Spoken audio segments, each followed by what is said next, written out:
Hello, this is Katie. Hey, Katie. It's Nancy Wilson calling. How are you, my friend? I'm good. You sound good, too. I am doing great. I'm really excited about talking to you. I have many times over the year. I've been on the air in Atlanta since 1983, so in rock radio. Oh, my goodness. Yes.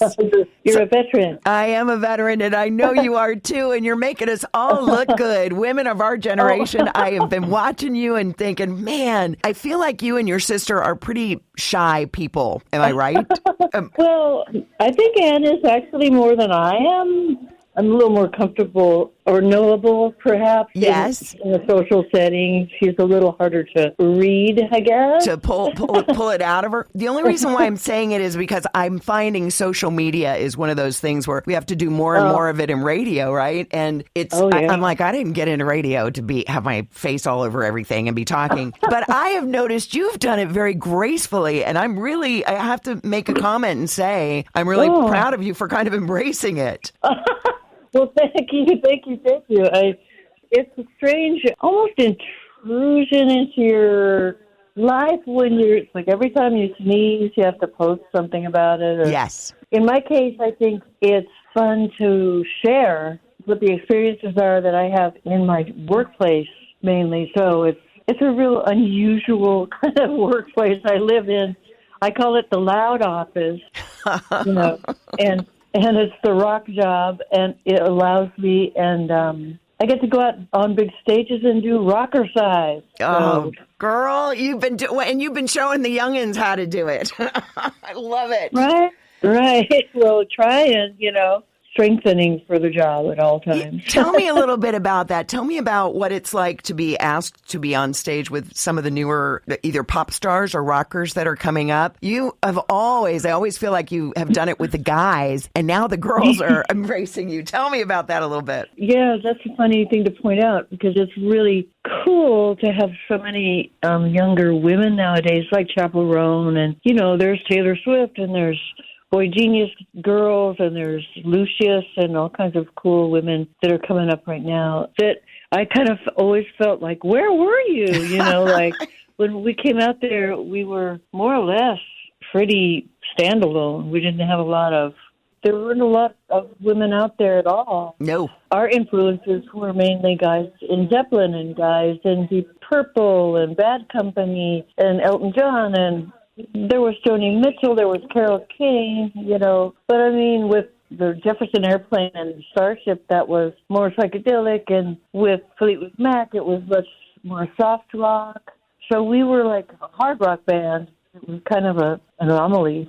I can remember being a teenager and hearing your first album, and I can remember hearing Dog and Butterfly and thinking, they remind me of Zeppelin, because that was the band. I had older brothers, and so I loved the Beatles growing up. I know you did too. There was a story in your book that you and your sister wrote that was so funny about your mother making Beatles outfits for you to go when you saw them play.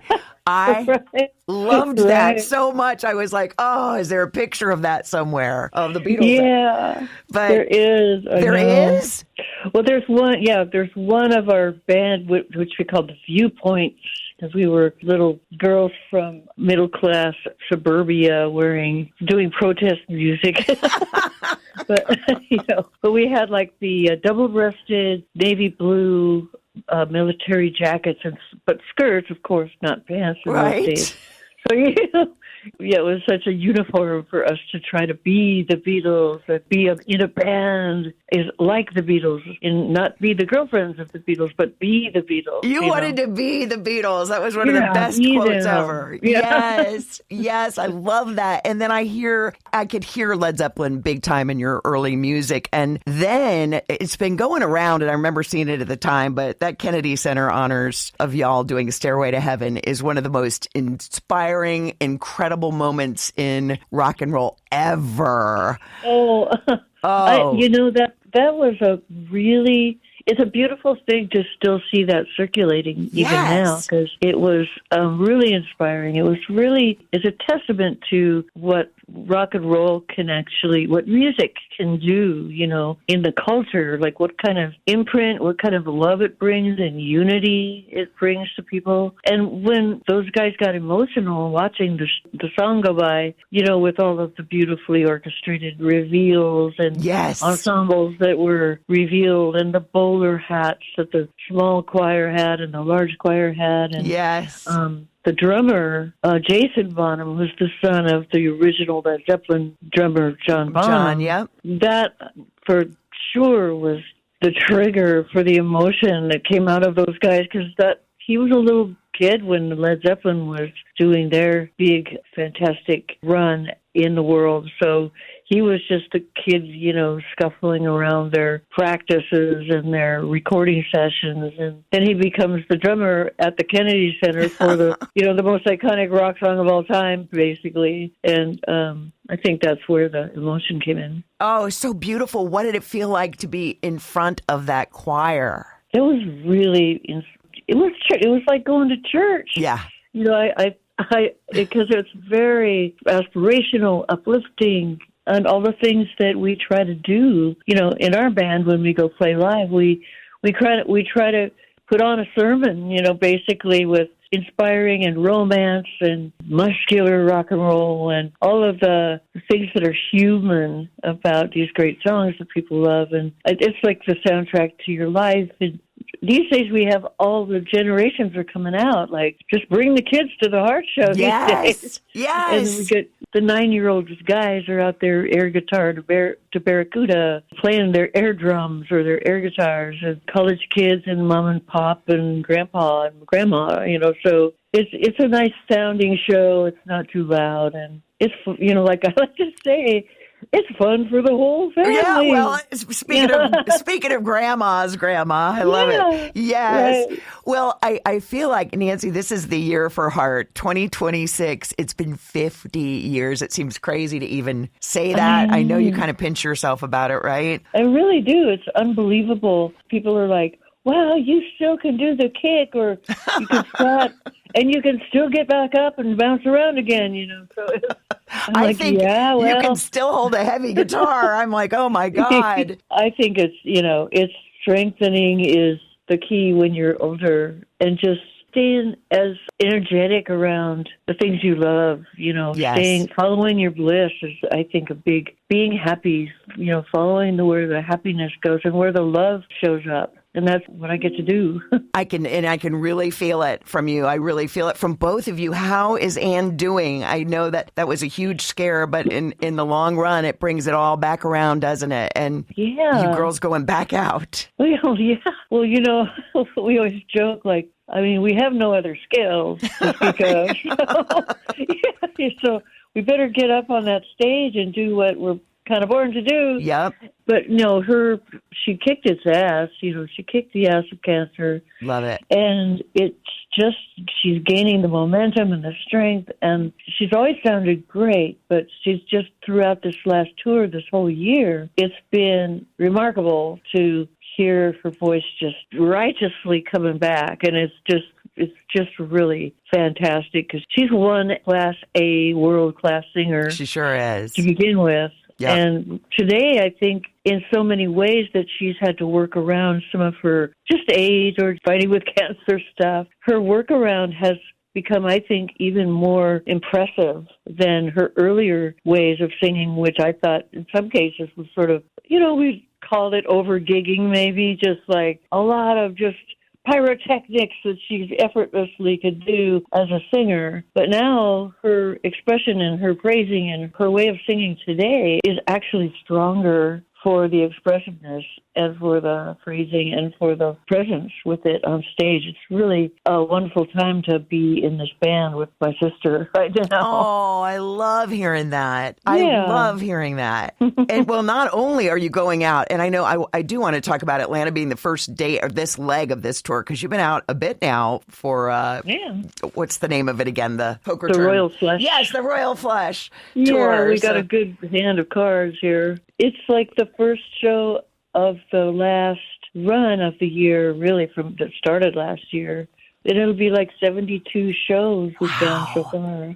Who's playing with you? Well, a lot of these guys, I brought my Seattle buddy, Ryan Waters, in with me from a side project I had going. He was in Heart for a couple of years before we stalled out with cancer diagnosis, but he's been in Heart for quite a while now, longer than any of the other current lineup have been, except for our drummer, Sean T. Lane, who's from Seattle. The rest of the guys, Paul Moak is from Nashville, really great guitar keyboard guy with mandolins and banjos and harmony singing, and Tony Lucido on bass from Nashville, and Ryan Werner, whose dad is a real famous guitar player too from Nashville. And these guys are just like so much fun because they're super pros. They're Nashville cats by way of Seattle, like a combo platter of like Nashville meets Seattle musicianship. Wow. You know? So it definitely rocks, but we have a wide capability to do acoustic and harmony singing, and there's not a lot we're not able to achieve in this particular band. It's really fun right now.